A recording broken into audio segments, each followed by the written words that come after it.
Hello students, welcome to our YouTube channel legal attraction. Law की बात, no बकवास। Students, आज हम आप सभी के सामने अपने कॉन्स्टिट्यूशनल सीरीज का पार्ट 3 स्टार्ट करने जा रहे हैं। रिसेंटली हमने आपसे दो पार्ट्स में कॉन्स्टिट्यूशन के बहुत ही इंपॉर्टेंट एमसीक्यूज डिस्कस किए थे और आज उसी सीरीज में हम पार्ट 3 में आपके साथ जो भी इंपॉर्टेंट एमसीक्यूज है जो हर एग्जाम में आपसे पूछे गए हैं वो हम डिस्कस करने जा रहे हैं। और स्टूडेंट्स, ये क्वेश्चन 100% आपके बहुत मोस्ट इंपॉर्टेंट क्वेश्चंस है जो कहीं ना कहीं घूम के आपके कोई भी कॉम्पिटिटिव एग्जाम है आप तैयारी कर रहे हैं, जुडिशरी की, SSC, railways, UPSC, B it LLM, CLAT, कोई भी आपका एग्जाम है, कोई भी कॉम्पिटिटिव एग्जाम है, आप इन क्वेश्चंस को जरूर से जरूर करके जाइएगा। इसमें से आपके 90 to 100% क्वेश्चंस पक्का आते हैं। ये क्वेश्चंस बहुत इंपॉर्टेंट है। हम स्टार्ट करते हैं पहले क्वेश्चन के साथ। हमने लास्ट सीरीज में आपसे एक क्वेश्चन पूछा था कि a joint sitting of both houses of Parliament is summoned by. जो हाउसेज ऑफ पार्लियामेंट है उनकी जो जॉइंट सिटिंग होती है उसे समन कौन करते हैं स्टूडेंट्स? ये क्वेश्चन पूछा गया है। ध्यान रखिएगा, क्वेश्चन में समन पूछा गया है तो कौन करते हैं। इसका करेक्ट आंसर है हमारे देश के राष्ट्रपति, प्रेसिडेंट ऑफ इंडिया। तो याद रखिएगा, जब हम आर्टिकल 108 पढ़ते हैं वहां पर बोला गया है कि जो जॉइंट सिटिंग होगी हाउस ऑफ पार्लियामेंट की उसे समन करना मतलब बुलाना। हाउस ऑफ पार्लियामेंट को बुलाया जाएगा प्रेसिडेंट के द्वारा, लेकिन उस जॉइंट सिटिंग को हेड कौन करेगा, उसको संचालित कौन करेगा, विच मीन्स उसको प्रिसाइड कौन करता है? उसको प्रिसाइड करते हैं हमारे speaker of Lok Sabha. It's a very very important question students, ये एग्जाम में हमेशा पूछा जाता है आपसे। और ये क्लैरिटी रखना, अगर समन पूछा गया है आपसे कि समन कौन करता है, जॉइंट सिटिंग को बुलाता कौन है, वो देश के राष्ट्रपति है। लेकिन जो जॉइंट सिटिंग है उसको प्रिसाइड कौन करता है, उसको हेड कौन करता है, वो करते हैं speaker of Lok Sabha. Next question है, the fundamental rights available only to the citizens are. ऐसे कौन कौन से फंडामेंटल राइट्स हैं जो केवल हमारे सिटीजंस को ही दिए गए हैं? इसका करेक्ट आंसर क्या होगा, आप बताइए। और कितने स्टूडेंट्स का आंसर करेक्ट है हम देखते हैं। इसका करेक्ट आंसर है students option D, article 15, article 16, article 19, article 29 और आर्टिकल 30। ये स्टूडेंट्स 5 आर्टिकल फंडामेंटल राइट्स है। आप इन्हें टिप्स पे कर लीजिए। आर्टिकल 15, आर्टिकल 16, आर्टिकल 19 और फिर आर्टिकल 29 और आर्टिकल 30, ये ऐसे फंडामेंटल राइट्स है जो केवल सिटीजंस को ही अवेलेबल है। It's a very very important question students, make it a star mark. ये क्वेश्चन आपके लगभग हर एग्जाम में पूछा जाता है। नेक्स्ट क्वेश्चन है, which article deals with the advisory जुडिक्शन of the Supreme court. Supreme court का एडवाइजरी जुरिस्डिक्शन की बात किस आर्टिकल में की गई है? आर्टिकल 140 134 ए, आर्टिकल 136, आर्टिकल 143 या आर्टिकल 145? इसका करेक्ट आंसर स्टूडेंट्स क्या है? इसका करेक्ट आंसर होगा स्टूडेंट्स आर्टिकल 143। तो याद रखिएगा, जब भी हम बात करेंगे एडवाइजरी जुडिशियल सुप्रीम कोर्ट का, वो 143 में दिया गया है। इसमें स्टूडेंट्स क्या होता है, जो हमारे देश के राष्ट्रपति है, president of India, president can seek the opinion of Supreme Court on a matter of law और fact which is generally of public importance. तो ऐसे मैटर्स को हमारे प्रेसिडेंट रेफर करते हैं सुप्रीम कोर्ट को, और सुप्रीम कोर्ट ऐसे क्वेश्चंस पर अपनी एडवाइस देते हैं हमारे प्रेसिडेंट को। इसीलिए हम इसको बोलते हैं advisory jurisdiction, because Supreme Court is giving the advice to president, the question which president has asked from the Supreme Court. तो इसका करेक्ट आंसर होगा आर्टिकल 143। और बाकी स्टूडेंट्स इसके ऑप्शंस क्या होंगे आप एलिमिनेट कर सकते हैं ताकि आपकी एक्यूरेसी 100% करेक्ट हो। आपको पता होना चाहिए जो बाकी आर्टिकल्स है उसके ऑप्शंस है वो गलत क्यों है। जैसे आर्टिकल 134 ए, ये बात करता है certificate for appeal to Supreme Court. Article 136 बात करेगा special leave to appeal, SLP. Article 145 बात करता है rules of the court etcetera. Next question है, which case is popularly known as the Mandal case. और very very important question, again it's a very very very question कि which case is known as Mandal case. Option A, Kesavananda Bharati versus state of Kerala. Option B, Indira Sahni versus Union of India. Option C, State of Kerala versus N M Thomas. या फिर option D, Ashok Kumar Thakur versus state of Bihar. इसका correct answer क्या होगा?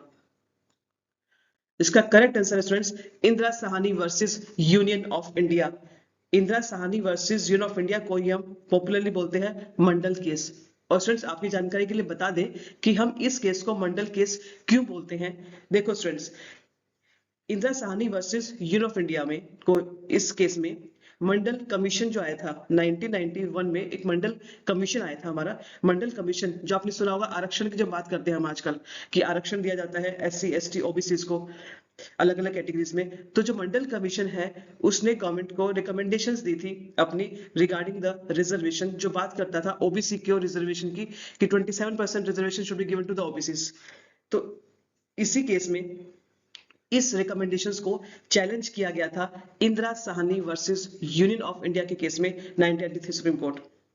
और इस case में court ने मंडल commission की जो रिकमेंडेशंस थी regarding the 27% reservation in to OBCs, ये कोर्ट ने वैलिड ठहराई थी कि इट इज वैलिड। और इसी केस में कोर्ट ने अपना एक क्रीमी लेयर का कॉन्सेप्ट दिया था एंड 50% की लिमिट लगाई थी इन द रिजर्वेशंस। ये देखिए सर, ये थे हमारे मंडल जी, एसपी मंडल। इन्हीं की अध्यक्षता में ये कमीशन का गठन हुआ था और ये अध्यक्ष थे इसके। इन्होंने ही अपनी ऑब्जर्वेशंस दी थी regard to the reservation for OBCs. Next question is Article 50 deals with separation of judiciary from executive in the। इसका करेक्ट आंसर क्या होगा? आपने आर्टिकल 50 को अगर ध्यान से पढ़ा होगा तभी आप इसका जवाब बिल्कुल ठीक तरीके से दे पाएंगे। इसका ऑप्शन क्या होगा?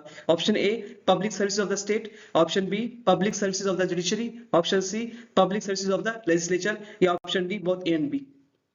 इसका करेक्ट आंसर क्या होगा? और आपको हमेशा याद रखना है कि आर्टिकल 50 किसे डील करता है? Separation of judiciary from the executive. इसका करेक्ट आंसर स्टूडेंट्स होगा option A public services of the state. So Article 50 deals with the separation of judiciary from the executive in the public services of the state। ये Article 50 में आपका expressly दिया हुआ है। Next question है the provision with respect to constitutional bench is enunciated under. तो constitutional bench की बात कहां की गई है स्टूडेंट्स? किस आर्टिकल में? Article 145 clause 1, article 145 clause 2, article 145 clause 3, या फिर आर्टिकल 145 क्लॉज 4? इसका करेक्ट आंसर क्या होगा? इसका करेक्ट आंसर है आर्टिकल 145 क्लॉज 3। आर्टिकल 145 क्लॉज 3 में ही हम बात करते हैं कॉन्स्टिट्यूशनल बेंच की, जहां पर स्टूडेंट देखिए ये बोला गया आर्टिकल 145 क्लॉज 3 में कि यदि कोई सुप्रीम कोर्ट के पास ऐसा केस आता है which is talking about substantial question of law about the interpretation of constitution, या आर्टिकल 143 में रेफरेंस की बात की गई है, तो ऐसे दो केसेस में कम से कम at least 5 judges are required to sit in such case। minimum 5 judges are required to sit in such cases। so it is known as the constitutional bench। जब 5 judges की बेंच एक साथ बैठती है, मिनिमम 5 judges और 5 से ज्यादा जजेस हो सकते हैं, उसी को हम बोलते हैं कॉन्स्टिट्यूशनल बेंच। नेक्स्ट क्वेश्चन है the power to increase the number of जजेस of the apex court vest in. So number of जजेस जो सुप्रीम कोर्ट है में है, उनको इंक्रीज करने की पावर किसके यहाँ पास होती है? पार्लियामेंट, प्रेसिडेंट, सीजीआई और the Law Commission of India. इसका स्टूडेंट्स करेक्ट आंसर क्या होगा कि to increase the number of जजेस ऑफ द सुप्रीम कोर्ट, इसकी पावर किसके पास लाई करती है? इसका करेक्ट आंसर होगा स्टूडेंट्स पार्लियामेंट। जो हमारे देश की पार्लियामेंट है, देश की हमारी जो पार्लियामेंट है, उसके पास ये अथॉरिटी है, ये पावर है that it can increase the number of जजेस ऑफ द सुप्रीम कोर्ट। देखिए स्टूडेंट, जब आप आर्टिकल 124 पढ़ेंगे, आर्टिकल 124 में भी इसका जिक्र दिया हुआ है, जहां बात की गई है कि ये देखिए पार्लियामेंट, जहां भी बात आएगी कि सुप्रीम कोर्ट के जो जजेस है उनका नंबर बढ़ाना है, इंक्रीज करना है, ये अथॉरिटी है पार्लियामेंट के पास। एक्सप्रेसली इसको 124 आर्टिकल में दिया गया है। इट्स अगेन स्टूडेंट्स वेरी स्टामा क्वेश्चन। इस टाइप की मिसलेनियस क्वेश्चंस को पूछा जाता है एग्जाम में, और ये बच्चे कई बार गलत कर देते हैं, कंफ्यूज होते हैं कि इसका आंसर पार्लियामेंट होगा या सीजीआई होगा। तो मेक श्योर इसका आंसर पार्लियामेंट होगा। पार्लियामेंट जो हमारे देश की पार्लियामेंट है, उसी के पास ही पावर है। नेक्स्ट क्वेश्चन है which constitutional amendment act has lowered the age under article 326 from 21 years to 18 years। Article 326 के तहत अभी हमने देखा जो वोटिंग एज होती है वो 21 साल से घटाकर 18 साल कर दी गई। तो ये किस कॉन्स्टिट्यूशनल अमेंडमेंट के द्वारा किया गया है? 16th amendment, 24th amendment, 42nd amendment, या फिर 61st अमेंडमेंट? स्टूडेंट्स, इसका करेक्ट आंसर क्या होगा? Again very important question exam में घुमा फिरा के इसको हमेशा पूछा जाता है कि आर्टिकल 326 किसकी बात करता है, वोटिंग एज किस एज से कितना रिड्यूस हुई, या फिर किस अमेंडमेंट के थ्रू 21 ईयर से ये 18 साल की गई। जैसे आपको पता होगा, आप जैसे आप 18 प्लस होते हैं आपको वोट का अधिकार मिल जाता है। तो पहले ये 21 साल हुआ करती थी, बाद में अमेंडमेंट के द्वारा इसको 18 साल कर दिया गया। तो ये किस अमेंडमेंट के द्वारा किया गया? इसका स्टूडेंट्स करेक्ट आंसर क्या होगा?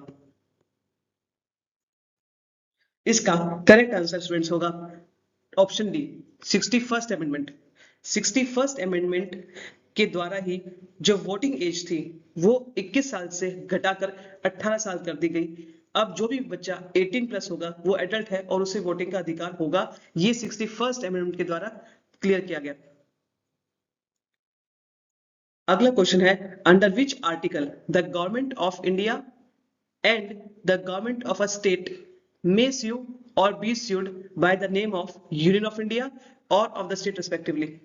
आप देखते हो स्टूडेंट्स का क्वेश्चन है कि किस आर्टिकल में जो गवर्नमेंट ऑफ इंडिया है या किसी गवर्नमेंट ऑफ स्टेट है वो स्यू कर सकती है या उसको स्यू किया जा सकता है bye the name of union of India और the state respectively.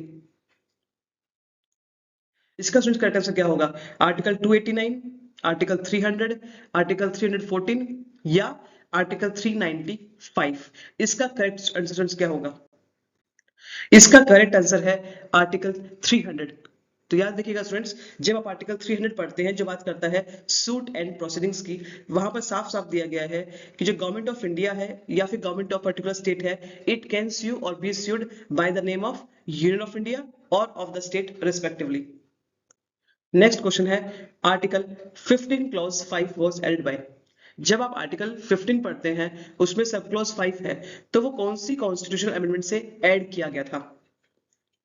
Option A 77th amendment, option B 81st amendment, option C 85th amendment, option D 93rd amendment. तो स्टूडेंट्स इसका करेक्ट आंसर क्या होगा बताइए?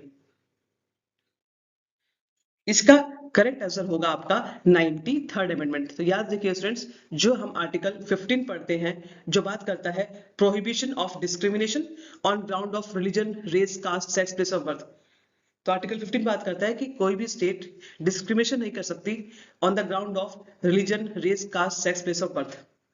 इसी आर्टिकल 15 में एक आर्टिकल क्लोज 5 ऐड किया गया था जो बात करता है कि स्टेट के पास अथॉरिटी है, एक स्पेशल प्रोविजन है which allows the state to make special provisions for reservation in educational institutions. जो हमारे एजुकेशनल इंस्टीट्यूशंस है, भले ही वो प्राइवेट हो, वो एडेड हो या अनएडेड हो, उन सभी के पास, उन सभी एजुकेशन इंस्टीट्यूशंस में रिजर्वेशन के प्रोविजंस हमारी स्टेट बना सकती है। State has the authority to make special provisions with regard to reservation in such educational institutions. तो ये आर्टिकल 15 क्लॉज 5 इसकी बात करता है। इसको ऐड किया गया था 93rd अमेंडमेंट के द्वारा, और इस जिसको बाद में चैलेंज भी किया था Ashok Kumar Thakur versus Union of India में, और वहां पर इस आर्टिकल 15 क्लॉज 5 को वैलिड करार दिया गया था। नेक्स्ट क्वेश्चन है, the governor may address his resignation to the dash. जो हमारे गवर्नर होते हैं स्टेट्स के, अगर उनको रिजाइन करना है अपनी पोस्ट से तो वो अपना रेजिग्नेशन किसको थमाएंगे? Option A chief minister, option C chief justice of concern high court, option C president, option D law minister of the union. इसका स्टूडेंट्स करेक्ट आंसर क्या होगा? Again it is a very very important question students. ये ऐसे questions हमेशा exams में repeatedly पूछे जाते हैं, आपके हर एग्जाम में लगभग। तो इसका करेक्ट आंसर क्या होगा? जो गवर्नर है हमारे, वो अपना रेजिग्नेशन किनको सौंपते हैं? वो देते हैं स्टूडेंट्स प्रेसिडेंट को। हमारे देश के जो राष्ट्रपति है, जो हमारे देश के राष्ट्रपति है, उनको सौंपा जाता है रेजिग्नेशन बाय द गवर्नर। जब आप आर्टिकल 156 स्टूडेंट्स पढ़ेंगे, आर्टिकल 156 में एक्सप्रेसली बोला गया है कि जो गवर्नर है वो प्रेसिडेंट की प्लेजर पर ही अपना ऑफिस रन करते हैं, होल्ड करते हैं ऑफिस को, और यदि उनको रिजाइन करना भी है तो वो रिजाइन करेंगे to the President of India. It's a very important question students, इसको आप याद रखिएगा। ये क्वेश्चन एग्जाम्स में बहुत ही रिपीटेडली पूछा गया है इस टाइप एग्जाम में। नेक्स्ट क्वेश्चन है, the member of parliament or the member of legislative assembly of a state cannot be arrested in a civil action within a period of dash before or after the session। तो students, यदि कोई member of Parliament है या legislative assembly का कोई member है, आप उसको सिविल एक्शंस के रिगार्डिंग अरेस्ट नहीं कर सकते किस पीरियड तक, सेशन शुरू होने के बाद और शुरू होने से पहले पहले कौन से टाइम पीरियड के फ्रेम तक आप उसे अरेस्ट नहीं कर सकते with regard to civil actions, 15 days, 30 days, 40 days या 60 days. Again students very important question, ये एग्जाम में हमेशा पूछे जाते हैं इस टाइप के क्वेश्चन आपसे। इसका करेक्ट आंसर क्या होगा? इसका करेक्ट आंसर स्टूडेंट्स 40 डेज, याद रखिएगा स्टूडेंट्स, इसका करेक्ट आंसर है 40 डेज। जब आप हमारे सीपीसी में सेक्शन 135 क्लोज ए पढ़ते हैं, वहां पर दिया हुआ है कि कोई भी मेंबर ऑफ पार्लियामेंट है या मेंबर ऑफ लेजिस्लेटिव असेंबली है, आप उसको अरेस्ट नहीं कर सकते 40 डेज तक, सेशन शुरू होने के 40 डेज पहले और एक बार सेशन खत्म हो गया उसके 40 डेज के बाद। ये 40 डेज का स्टूडेंट्स गैप है कि आप सेशन शुरू होने से के 40 डेज पहले और सेशन खत्म होने के 40 डेज बाद तक उस व्यक्ति को अरेस्ट नहीं कर सकते, किसे, मेंबर ऑफ पार्लियामेंट को या मेंबर ऑफ लेजिस्लेटिव असेंबली को अरेस्ट नहीं करेंगे 40 डेज तक। लेकिन याद रखिएगा स्टूडेंट्स, ये केवल बात की है सिविल केसेस के अंदर, आप उन्हें अरेस्ट नहीं कर सकते सिविल केस में, ये उनको इम्यूनिटी दी गई है, immunity to the members of Parliament. लेकिन यदि बात अगर हुई क्रिमिनल केसेस की या प्रिवेंटिव डिटेंशन की, तो इन केसेस में आप उनको अरेस्ट कर सकते हैं और ये इम्यूनिटी आपको इन केसेस में नहीं मिलेगी। नेक्स्ट क्वेश्चन है 10th schedule was added by first amendment, 42nd amendment, 44th amendment या 52nd अमेंडमेंट। अगेन स्टूडेंट्स टामा क्वेश्चन है, बिल्कुल वीआईपी एग्जाम में पूछा जाता है हमेशा कि 10th शेड्यूल पहली बात क्या है, किस अमेंडमेंट से ऐड किया गया है, ये क्वेश्चन एग्जाम्स में रिपीटेडली आपसे पूछा गया है। तो स्टूडेंट्स बताइए इसका करेक्ट आंसर क्या होगा कि 10th schedule was added by which amendment? इसका करेक्ट आंसर स्टूडेंट्स है 52nd अमेंडमेंट। तो याद रखिएगा 10th शेड्यूल को, जिसमें हम बात करते हैं एंटी डिफेक्शन लॉस, जब हम एंटी डिफेक्शन लॉस की बात करते हैं 10th शेड्यूल, वो ऐड किया गया था हमारी 52nd अमेंडमेंट से। नेक्स्ट क्वेश्चन स्टूडेंट इसका है, in which case supreme court held that right to life does not include right to die. किस केस में कहा गया कि जो राइट टू लाइफ है हमारा फंडामेंटल राइट, आर्टिकल 21 में, it does not include right to die. इसमें करेक्ट आंसर क्या होगा? Gian Kaur versus state of Punjab, या फिर राजेश रंजन यादव वर्सेस सीबीआई, या फिर Rudul Shah versus state of Bihar, या फिर Y K Sonkar versus state of Delhi. इसका करेक्ट आंसर क्या होगा? इसका करेक्ट आंसर है ज्ञान Kaur versus state of Punjab. याद रखिएगा, ज्ञान Kaur versus state of Punjab में सुप्रीम कोर्ट ने एक्सप्रेसली कहा कि राइट टू लाइफ जो हमारा फंडामेंटल राइट है, it does not include right to die. और इस केस में सुप्रीम कोर्ट ने आईपीसी के सेक्शन 306 जो बात करता है अबेटमेंट टू सुसाइड, सुसाइड के लिए उकसाना, या फिर 309 अटेम्प्ट टू सुसाइड, इन दोनों सेक्शंस को कोर्ट ने अपहेल्ड किया कि ये वैलिड है। It upheld the constitutional validity of the sections और कहा कि right to life does not include right to die.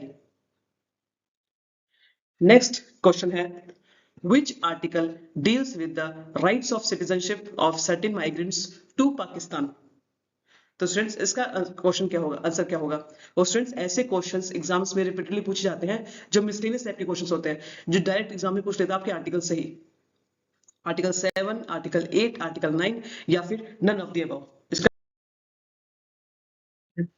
में आर्टिकल 9 बात करता है persons voluntarily acquiring citizenship of a foreign state not to be citizens। so इसका correct answer होगा students article 7। It's a very VIP question students, आप इनको जरूर याद करिएगा। नेक्स्ट क्वेश्चन है, the provision for advancement of economically weaker section of citizens is inserted in. ये provision किस आर्टिकल में दिया हुआ है students? Article 15 clause 4, article 15 clause 5, article 15 clause 6 या फिर आर्टिकल 16 क्लॉज 5।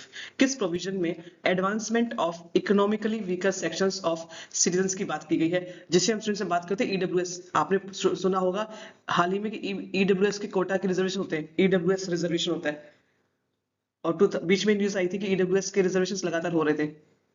तो ईडब्ल्यूएस जब सुना होगा आपने, ईडब्ल्यूएस कोटा काफी हाईलाइट हुआ था ये वाला इशू पहले। तो ये किस आर्टिकल में डिस्कस किया हुआ है इसके बारे में? तो इसका आंसर है आर्टिकल 15 क्लॉज 6। जब आप आर्टिकल 15 क्लॉज 6 पढ़ेंगे, वहां पर बात की गई है advancement of economically weaker sections EWS of citizens. और स्टूडेंट्स आप याद रखिएगा कि आर्टिकल 15 क्लॉज 6 कौन सी कॉन्स्टिट्यूशनल अमेंडमेंट में आया था? आर्टिकल 15 क्लॉज 6 आया था 103rd कॉन्स्टिट्यूशनल अमेंडमेंट के बाद। आर्टिकल 103rd कॉन्स्टिट्यूशनल अमेंडमेंट से ही आपके आर्टिकल 15 क्लॉज 6 और आर्टिकल 16 क्लॉज 6 ये दो आर्टिकल्स ऐड हुए थे। आप याद रखिएगा इसको, जो बात करता है special provisions with regard to the reservation in EWS quota. Next question है the protection against double jeopardy is available in the proceedings before. जो आप डबल जियोपार्डी कॉन्सेप्ट पढ़ते हैं, प्रोटेक्शन अगेंस्ट डबल जियोपार्डी, ये कौन सी प्रोसीडिंग्स में मिलती है? Judicial tribunal, administrative authorities, departmental authorities या ऑल द अबव? इसका करेक्ट आंसर क्या होगा? स्टूडेंट्स इस टाइप के क्वेश्चन एग्जाम में फ्रीक्वेंटली आजकल पूछने लगे हैं ताकि एग्जाम का लेवल थोड़ा टफ कर सके, आपसे इनडायरेक्ट क्वेश्चन इस टाइप से पूछ जाएंगे। तो इसका करेक्ट आंसर क्या होगा? This are the VIP questions, exam को टफ करने के लिए ये क्वेश्चंस एग्जाम में पूछ लिए जाते हैं। इसका करेक्ट आंसर है जुडिशियल ट्रिब्यूनल। तो जो प्रोटेक्शन अगेंस्ट डबल जियोपार्डी है, जो बात करता है कि एक व्यक्ति को आप सेम ऑफेंस के लिए प्रोसिक्यूट और पनिश नहीं कर सकते, ये जुडिशियल ट्रिब्यूनल या फिर court of law, in proceedings में स्टूडेंट्स ये आपको प्रोटेक्शन मिलती है। और स्टूडेंट आप केस पढ़ते हैं Maqbool Hussain versus state of Punjab, Maqbool Hussain versus state of Punjab में कहा गया था कि जो डबल जियोपार्डी का प्रोटेक्शन है वो केवल जो क्रिमिनल नेचर की प्रोसीडिंग्स होती हैं, जो कि कोर्ट ऑफ लॉ के सामने या जुडिशियल ट्रिब्यूनल के पास होती हैं, उसमें आपको प्रोटेक्शन मिलेगा। लेकिन यदि हम बात करें डिपार्टमेंटल अथॉरिटीज की या एडमिनिस्ट्रेटिव अथॉरिटीज की, उनके सामने यदि कोई प्रोसीडिंग्स चल रही है तो उसका बेनिफिट आपको नहीं मिलेगा। इसका करेक्ट आंसर है जुडिशियल ट्रिब्यूनल। और डबल जियोपार्डी की बात की गई है आर्टिकल 20 क्लॉज 2 में। So next question is the protection against self incrimination does not extend to। जब आप पढ़ेंगे प्रोटेक्शन अगेंस्ट सेल्फ इंक्रिमिनेशन तो ये एक्सटेंड कहां तक नहीं होता? क्वेश्चन है कहां तक नहीं होता। सो स्टूडेंट्स इस टाइप के क्वेश्चंस आपके लिए बहुत इंपॉर्टेंट है। हाल फिलहाल में एग्जाम्स को टफ करने के लिए और लेवल ऑफ कंपटीशन को बढ़ाने के लिए अब डायरेक्ट क्वेश्चंस को कम पूछ के इनडायरेक्टली इस टाइप के क्वेश्चंस को बहुत ही पूछा जाता है एग्जाम्स में। आपका एग्जाम चाहे यूपीएससी का हो, रेलवेज का हो, एसएससी का हो या फिर जुडिशरी का हो या एपीओ का हो, कोई भी आपका एग्जाम हो, इस टाइप के क्वेश्चंस अब एग्जाम्स में आने लगे हैं।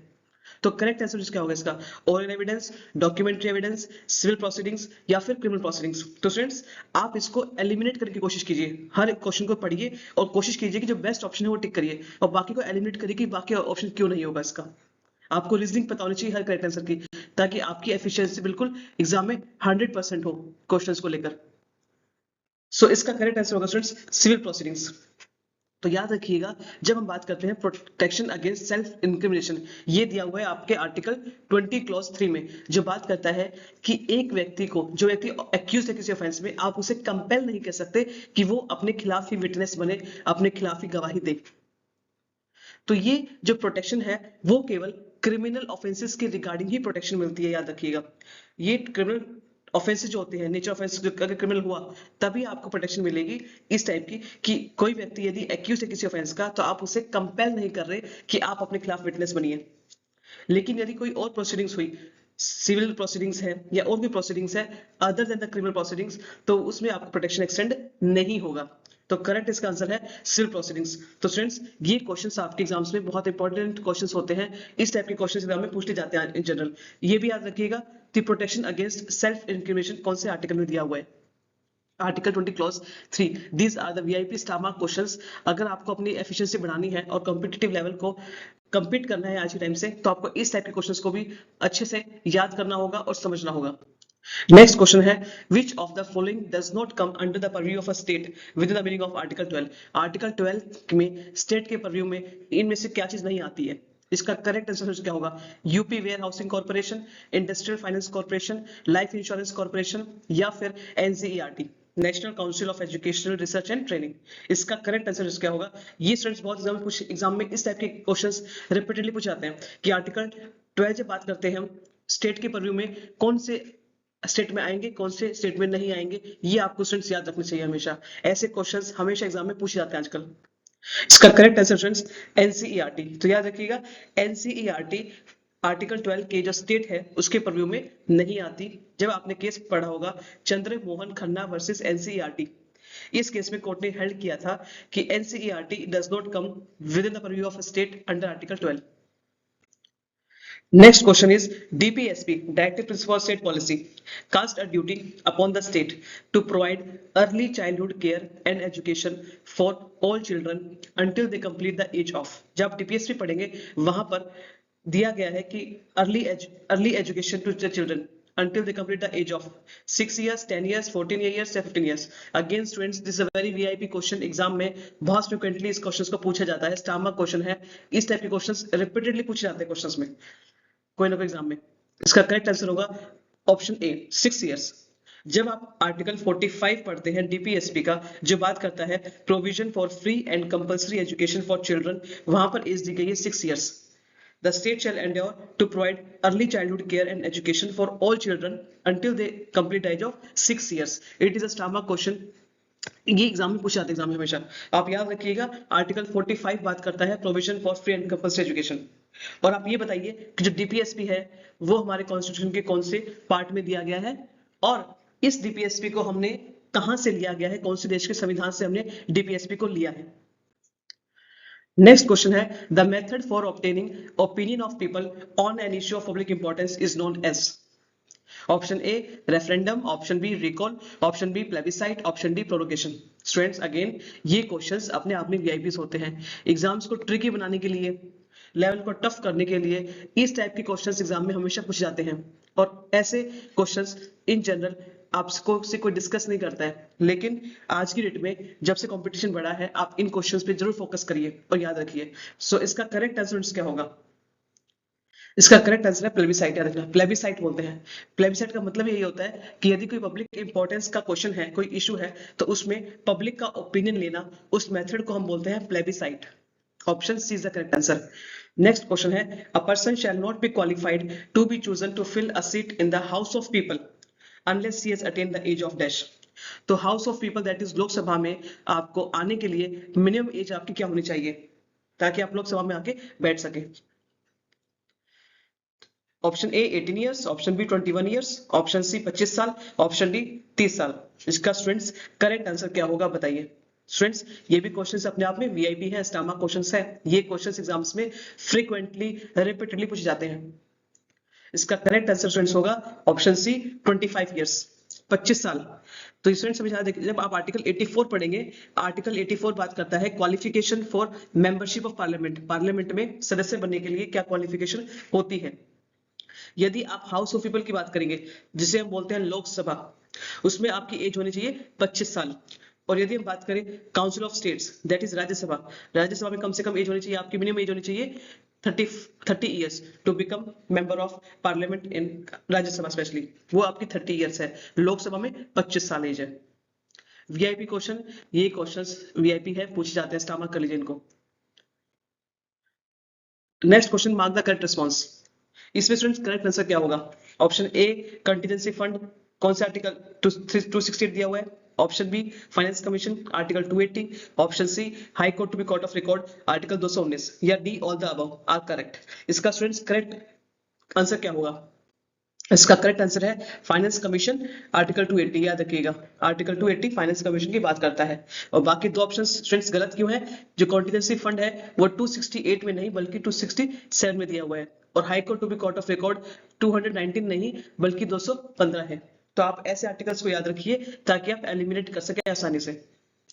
नेक्स्ट क्वेश्चन है which of the following doctrines is based on the principal that a law which violates the fundamental rights is not void ab initio but it only becomes unenforceable.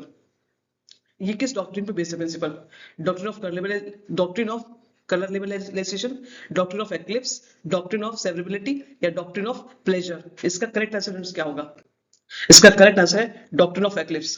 Doctrine of eclipse students बोलता है कि यदि कोई law बना हुआ है, कोई आपने कोई लॉ बना दिया है जो फंडामेंटल राइट्स को वॉयलेट करता है, तो वो लॉ अपने आप में वॉइड ऑफ इनिशियो नहीं होगा बल्कि वो केवल अनएनफोर्सेबल है. उसको हमने डोरमेंट कर दिया है, वो डेड नहीं है अपने आप में.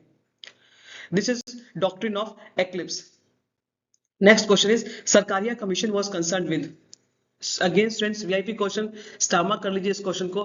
एग्जाम में इतनी बार क्वेश्चन पूछा गया है स्टूडेंट्स, आप लगभग हर एग्जाम में देखते हो कि पूछते हैं कि सरकारिया कमीशन का कंसर्न किससे है. पंचायती राज इंस्टीट्यूशन से, सेंटर स्टेट रिलेशन से, इलेक्टोरल रिफॉर्म से, या नन ऑफ द अबव. इसका स्टूडेंट्स करेक्ट आंसर होगा सेंटर स्टेट रिलेशंस. तो Sarkaria commission is concern with central state relation. और याद रखिएगा स्टूडेंट्स, जो सरकारिया कमीशन है इसका गठन हुआ था 1983 में। उस टाइम का स्टूडेंट्स अखबार भी है, देखिए स्टेटमेंट भी निकली थी इंडियन एक्सप्रेस के आर्टिकल में कि panel setup to review central state ties. यहाँ पर ये हमारे थे जस्टिस राजेंद्र सिंह सरकारिया, जो कि रिटायर्ड जज थे सुप्रीम कोर्ट के। उन्हीं ने इस कमीशन को हेड किया था। तो इन्हीं के नाम पर जो सरकारिया है, इन्हीं के नाम पर बना सरकारिया कमीशन। तो ये बात करता है सेंट्रल स्टेट रिलेशंस की। नेक्स्ट क्वेश्चन आपके लिए स्टूडेंट्स, अब which of the following is a state for the purpose of article 12। Article 12 में इनमें से क्या चीज स्टेट है? भारत पेट्रोलियम कॉर्पोरेशन लिमिटेड, या एनसीईआरटी, या फिर जुडिशरी एक्सरसाइजिंग जुडिशियल फंक्शन, या बीसीसीआई। इनमें से करेक्ट आंसर क्या है कि इनमें से क्या चीज स्टेट है? ये स्टूडेंट्स आपके लिए क्वेश्चन है।